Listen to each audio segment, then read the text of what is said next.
Sino-sino nga po ba ang high risk sa pagtaas ng blood sugar level? Hi, this is Doc Kate. Ang hindi makontrol na blood sugar level ay pwedeng mag-lead sa mas malalang sakit katulad ng sakit sa puso, stroke, pamamanhid ng dulong bahagi ng ating katawan katulad ng kamay at paa at kahit pagkabulag. Number 1, mataas na blood pressure and bad cholesterol. There's a clinical study na kung saan nakita po nila ang posibilidad na pagtaas ng HbA1c sa mga matataas ang BP at bad cholesterol dahil na rin sa pagkalapot ng dugo at sa pakonti-konting pagkasira ng dinadaluyan ng dugo.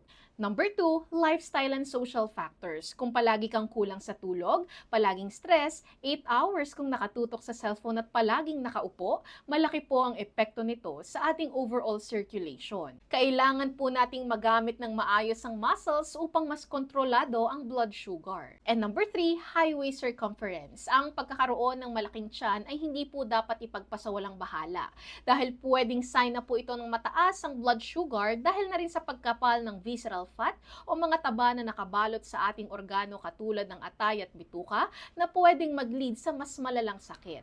In this modern society, 90% po ng mga sakit ay dahil sa kakulangan sa nutrisyon at poor lifestyle. And 10% lang po nito ay dahil sa genes. Kaya matuto na rin po tayo maging mindful sa mga kinakain, iniinom at ginagawa natin everyday.